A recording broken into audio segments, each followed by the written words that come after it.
shelter from the storm. You keep me safe inside your wings. You are my comfort when life gets hard. You lead me to water to drink.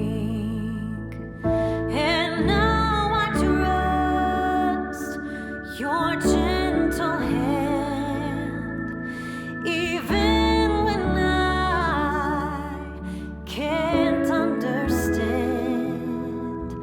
I know your voice, I'm not afraid. Walking with me at the same pace.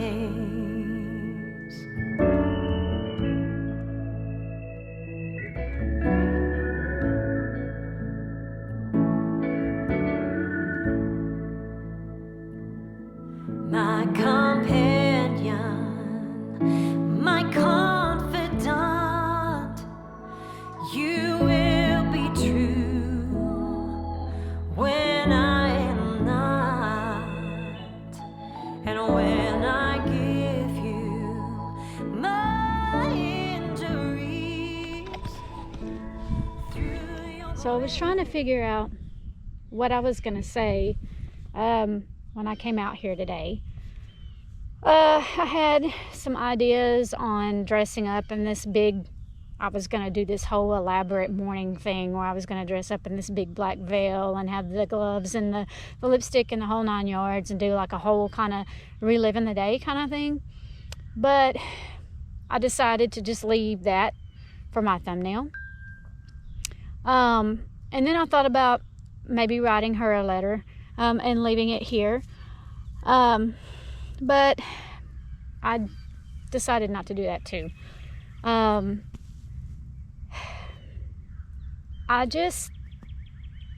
not really sure what I want to say. It's been 30 years and I don't know. I'm trying to remember if I have even been out here to visit. I want to say that I have one time, but I'm just not sure, honestly, which is really bad because my grandmother was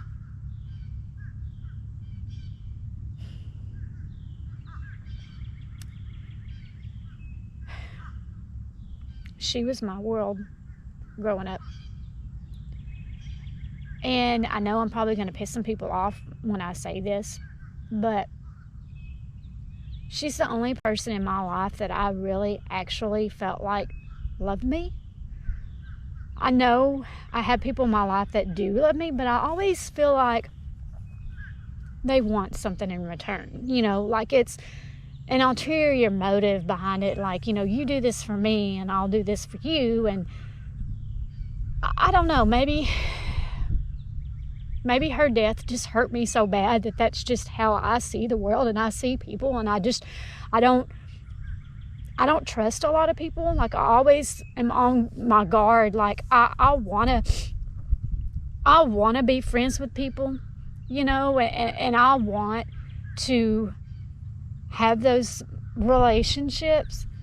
But at the same time, I'm cautious because I feel like, well, you know, what if they are gonna, you know, talk bad about me behind my back, or what if they're going to make fun of me, or what if they are going to reject me, you know, because, you know, when I was growing up, I was made fun of in school. I was picked on a lot.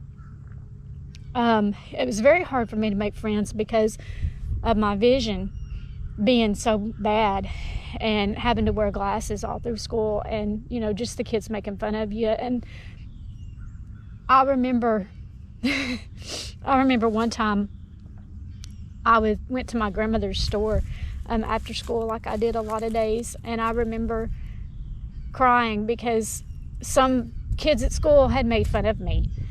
And I remember she sitting me on my lap and telling me how beautiful I was and how special I was and how much she loved me. And nobody in my entire life has ever said those words to me. Ever. And so it's just really hard to come out here and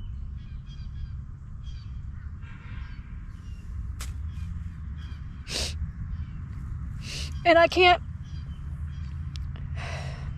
can't get into the details of her death.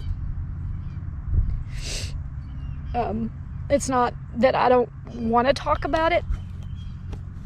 It's just out of respect to other family members involved.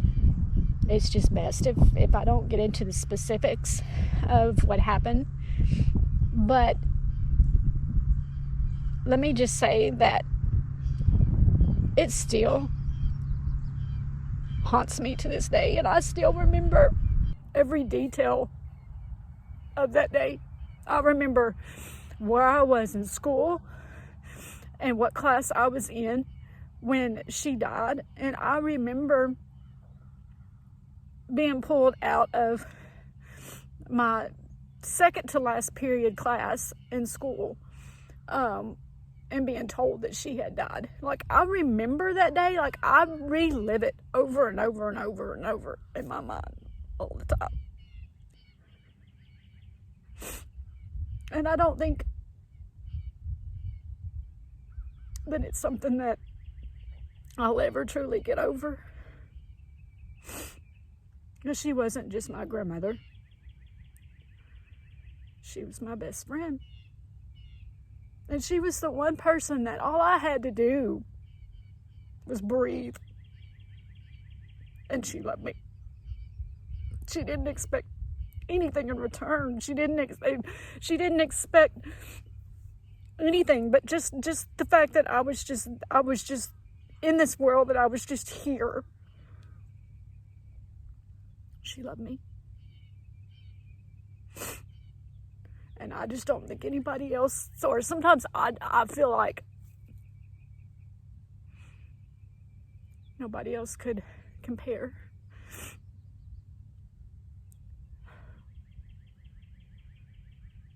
And I loved her so much. And I wish that she was here. Because there's so many things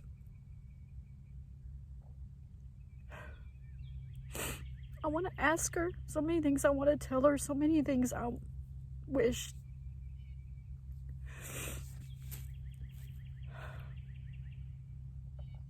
My grandmother took me and my cousin on a cruise one time. I'm not a real big fan of cruises, but my grandmother wanted to take her grandkids on a vacation every year, and it was mine and my cousin's turn to go, and we wanted to go to Disney World, so my grandmother decided to book a cruise for a few days and then go to Disney World after. So I guess the cruise was kind of her way of getting what she wanted out of the trip, and then Disney World was the thing that, you know, my cousin and I were getting out of the trip. And I remember when we got on that big red boat, all my cousin and I wanted to do was stay in the room. We didn't want to go to any shows. We didn't want to go to the bar or anything and eat or anything. We just wanted to just hole up in the room, you know. And I remember my grandmother getting so mad because she wanted us to go down to the dining room. And I was like, no, I don't want to go because I don't want to eat. I'm not hungry. You know, and I look back now and I think, you know, it wasn't about the food. It was about the company. She just wanted to spend time with us. And I wish now I look back and I think, you know, it wouldn't have hurt me to have gone and just sat with her. And I wish I had have. But I do have a lot of good memories with her. A lot of memories of me spending the night at her house and going and to my mama's. She had my grandmother in her house. She had a closet that had a lot of my mother's old outfits and things, like from the 70s. And I used to go and play dress up, and my grandmother would be cooking supper, and I would go and put something on, you know, put an outfit on, and I would come in there in the kitchen and I would start dancing and singing, and, you know, and my grandmother would just get the biggest kick out of it because, you know, she just used to be so happy when I used to just go and play dress up.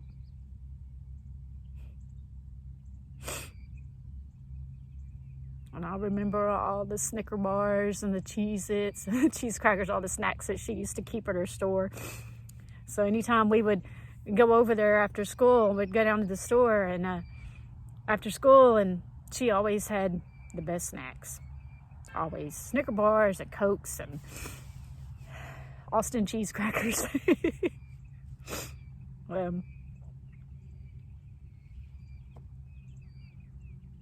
But I just kind of wanted to come out here today and just kind of tell her that I love her and that I miss her. And it's been difficult, I'm not gonna lie, over the years,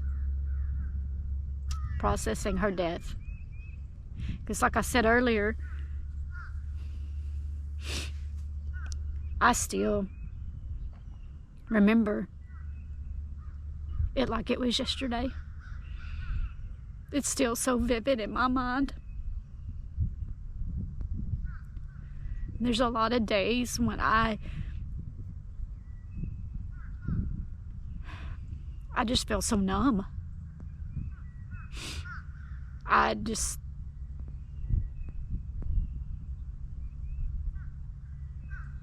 They say that time heals all wounds, but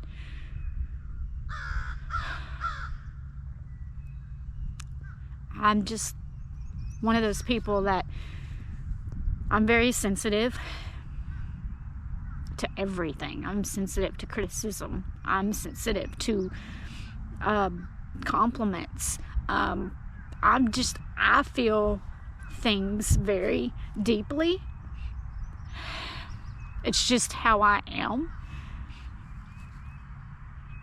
So I think in my case, time is not going to heal wounds.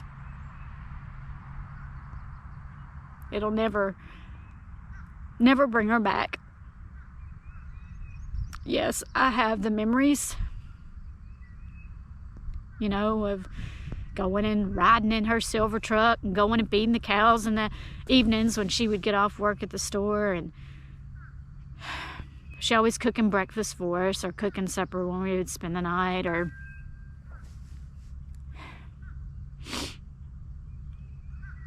yeah, I have a lot of good memories, but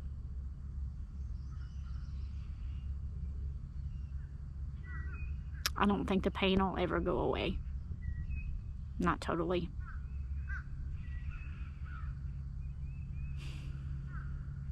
She was my best friend.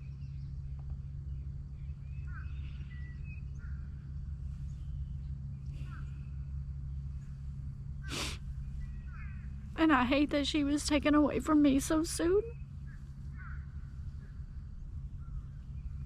And I think I could have dealt with it better if she had just been like 99 years old and, you know, she died of natural causes, you know, because she was old, you know. But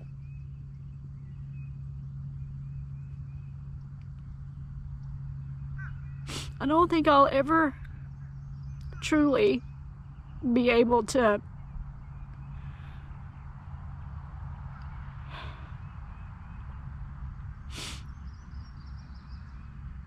feel Agnus Dei, quitolis peccata mundi, mulier quam semper, amen. Non sentiat delorium neque delorium, et da mihi peries unt Christina perficiat. Amen.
But I thank you for watching and being here with me today. And as always, I will see you in the next video. Bye-bye.